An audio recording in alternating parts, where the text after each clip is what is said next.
بسم اللہ الرحمن الرحیم۔ السلام علیکم۔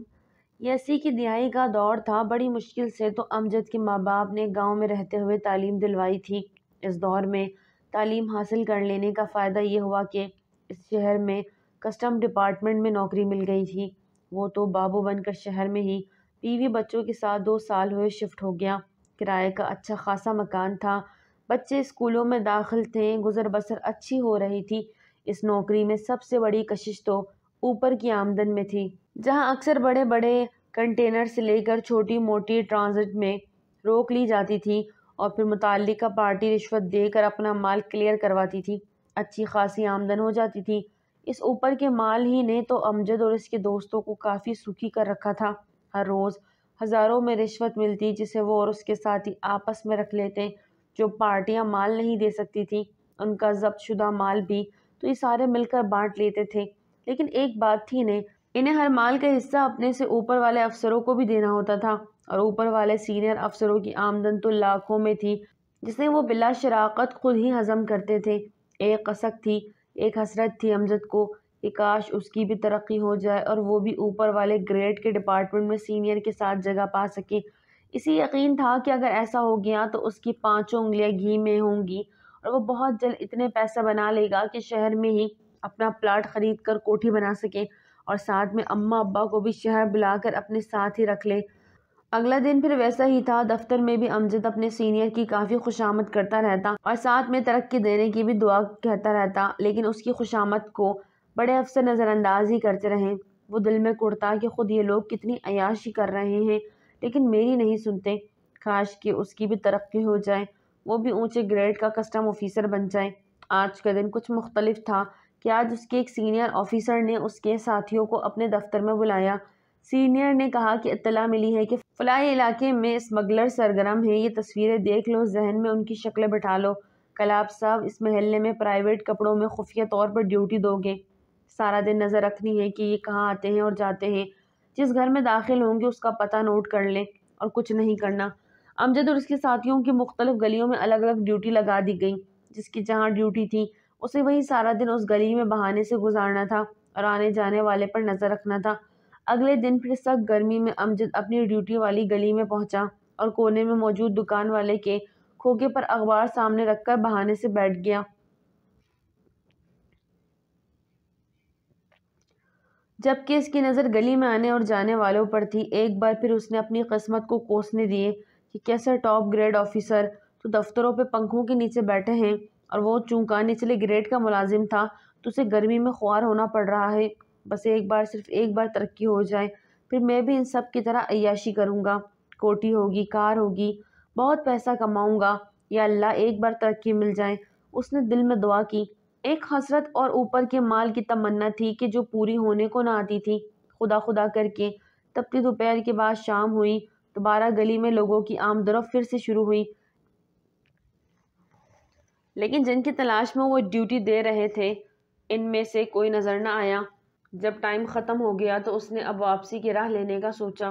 وہ اٹھا اور چلتا ہوا گلی کے دوسرے سرے سے باہر نکلا تو اس نے دیکھا کہ ایک ریڑھی والا تازہ گنے چھیل کر اپنے ہاتھ والی مشین سے رس نکالتا اور ساتھ میں برف کے ٹکڑے ڈال کر گلاس بھر کے بیچ رہا تھا۔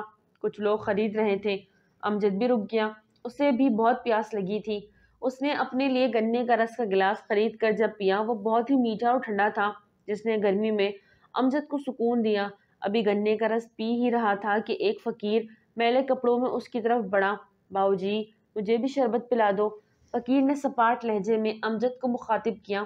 امجد نے اسے حیران ہو کر دیکھا، جو ریڑھی پر موجود کسی اور سے نہیں صرف اسی سے مخاطب تھا۔ بلا کی خاموشی تھی فقیر کے چہرے پر اور ٹھہری ہوئی سی آنکھیں۔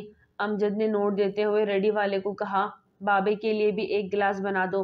ریڑھی بان نے اسی وقت گنے کا رس تیار کر کے فقیر کو دیا۔ فقیر نے گلاس ہونٹوں سے لگائے ہی تھا کہ ایک ناگوار سا تاثر آگے چہرے پر ابھرا، جیسے کوئی بہت ہی بد ذائقہ چیز چکھ لی ہو، لیکن ساتھ ہی اس نے بڑی عجیب نظروں سے امجد کے چہرے کو غور سے دیکھا اور گلاس وہیں ریڑھی پر رکھ دیا، اور پھر وہی سپاٹ چہرہ، کھوجتی ہوئی آنکھیں امجد کو غور سے دیکھ رہی تھی۔ فقیر نے کہا، باؤ جی، کوئی کام ہے تو بتاؤ۔ امجد تو جیسے ایسے ہی کسی سوال کا منتظر تھا۔ فوراً اس کے منہ سے نکلا، بابا دعا کرو میری ترقی ہو جائے۔ فقیر نے اس کے چہرے پر نظر جماتے ہوئے کہا، ہو جائے گی، لیکن اس کے لیے تمہیں ایک کام کرنا ہوگا۔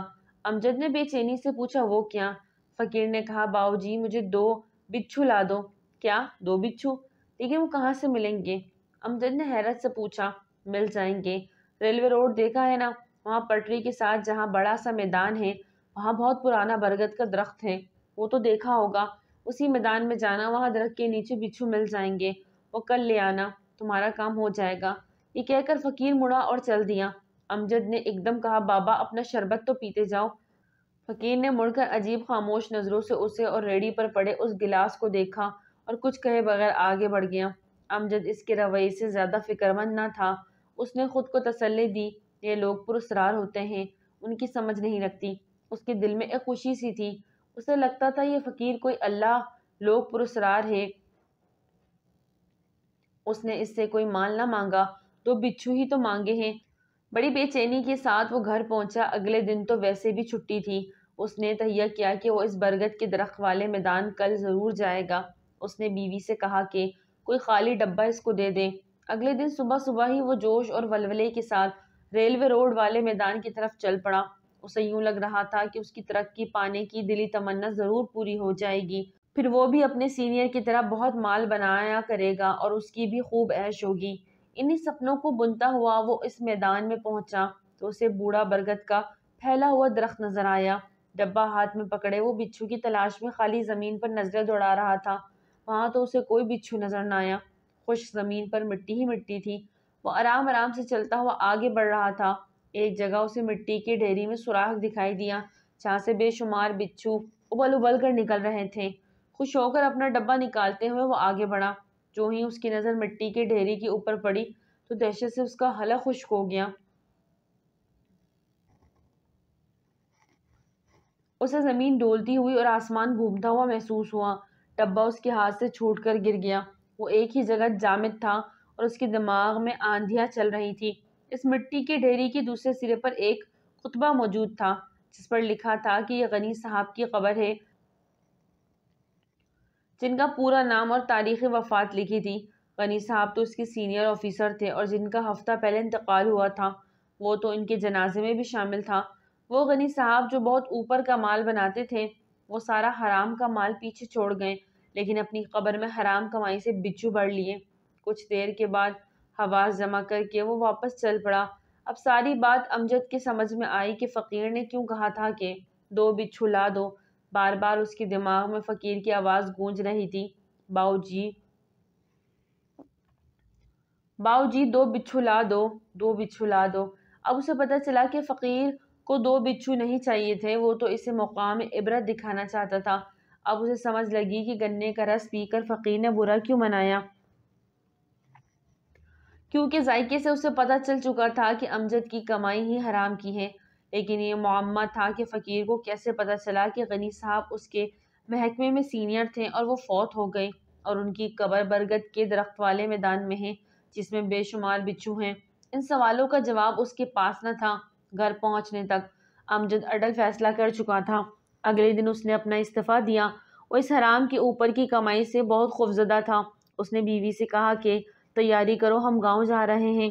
گاؤں جانے سے پہلے امجد نے اسی مقام پر اس پراسرار فقیر کو بہت ڈھونڈا لیکن وہ نہ ملا۔ گاؤں جا کر امجد نے اپنی زمینوں پر ہل چلا کر فصل اگانا شروع کیا۔